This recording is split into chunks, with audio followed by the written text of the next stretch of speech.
নমস্কার। শুভ দাশগুপ্তের লেখা কবিতা জন্মদিন। আজ পয়লা শ্রাবণ। খোকন, আজ তোর জন্মদিন। তুই যখন জন্মেছিলি তখন আমরা যাদবপুরের নতুন গড়ে ওঠা কলোনির টালির ঘরে, তোর স্কুল মাস্টার বাবা সেই হ্যারিকেনের আলো জ্বলা ঘরেই আনন্দে আর খুশিতে ঝলমলে হয়ে উঠেছিলেন।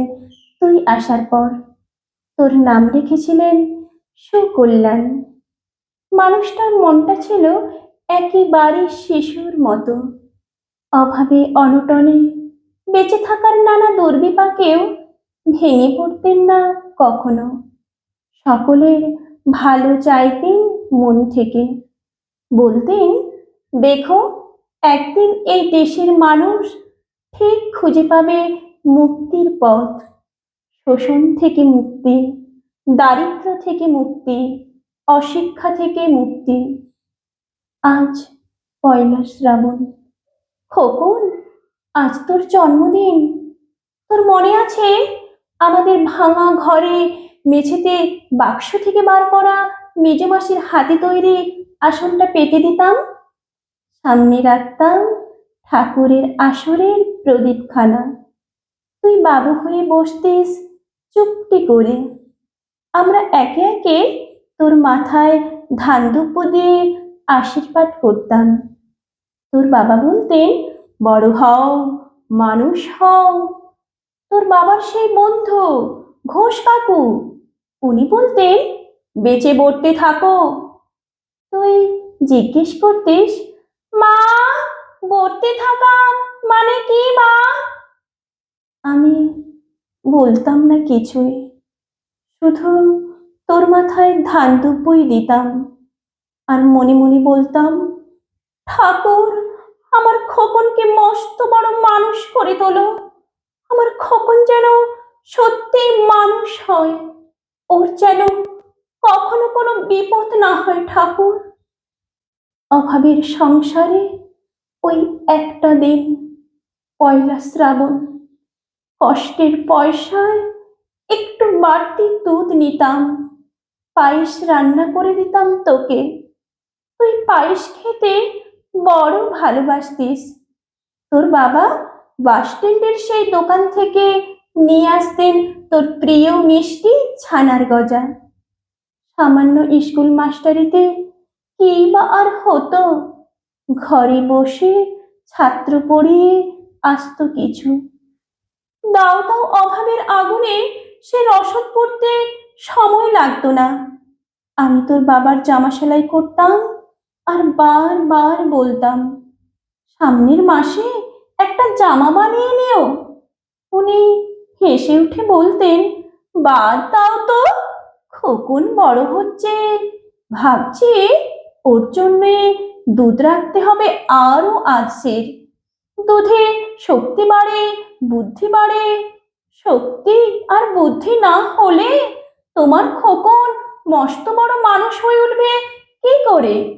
ভাবছি আরো দুটো টিউশন নেব। ছাত্র পড়িয়ে পড়িয়ে মানুষটা দিনের শেষে একেবারে ক্লান্ত হয়ে যেতেন।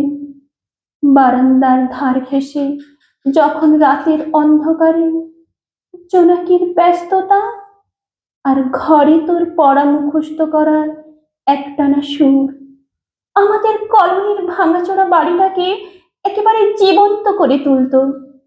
তখন আমায় বলতেন, খাওয়া দাওয়া একটু করো, তোমার চেহারাটা বড় ভেঙে পড়েছে দিন দিন। শাড়িটাও তো দেখছি বেশ ছেড়েছে। কালই আমি ফেরার পথে একটা শাড়ি নিয়ে আসবো, ধারেই আনবো। আমি বলতাম, ধর, সামনে খোকনের উঁচু ক্লাস, কত বইপত্তর কিনতে হবে, কত খরচ।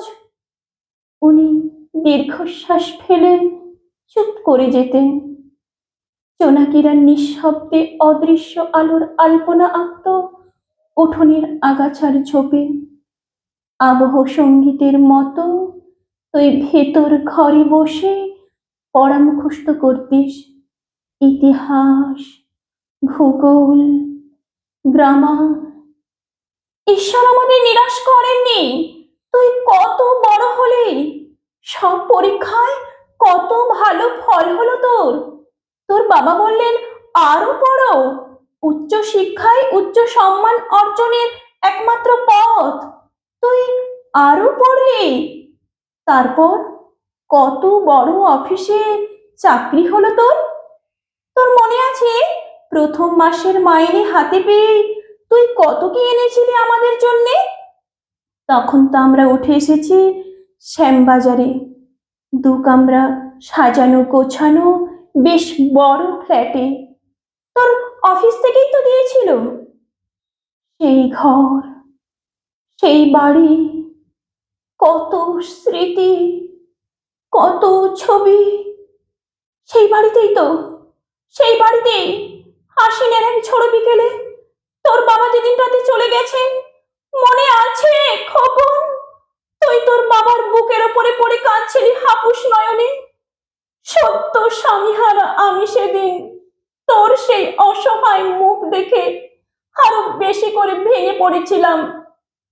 তোকে বুকে টেনে নিয়েছিলাম ছোটবেলার মতো, বলেছিলাম কাঁদিস না খোকন, আমি তো আছি।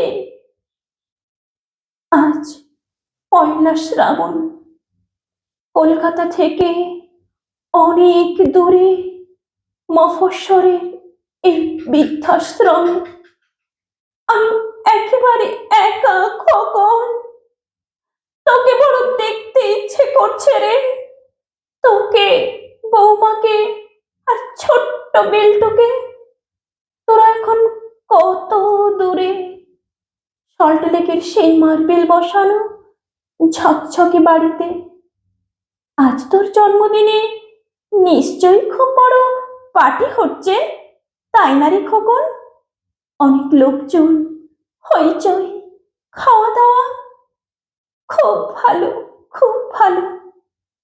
আমার বড় মনে পড়ছে যাদবপুরের ভাঙা ঘরে রাত্রিরে তুই আমার পাশে শুয়ে মাঝে মধ্যে হঠাৎ খুব ভয় পেয়ে জড়িয়ে ধরতিস আমাকে। আমি বলতাম ভয় কি রে, আমি তো আছি, মা তো আছে খোকনে। যার মা থাকে তাকে কি ভূতে ধরে? তুই নিশ্চিন্ত হয়ে ঘুমিয়ে পড়তিস আমার বুক জুড়ে। তোর আধুনিক সংসারে এই বুড়িটার একটু ঠাঁই হলো না রে খোকন। প্রতিমাও তো মা, ওরও তো আছে আমার খোকনেরই মতো কোল আলো করা এক চাঁদের টুকরো। কিন্তু সময়ের কি আশ্চর্য পরিবর্তন। তুই বোধহয় এখন আর পায়েস খাস না, তাই না রে খোকন? তুই জানিস না আজ সকালে আমি পায়েস রান্না করেছি। হ্যাঁ, তোরই পাঠানো টাকায়। সারাদিন এই পায়েসের বাটি সামনে নিয়ে বসে আছি রে, এখানে এই বৃদ্ধাশ্রমে, আমার একলা ঘরে। আর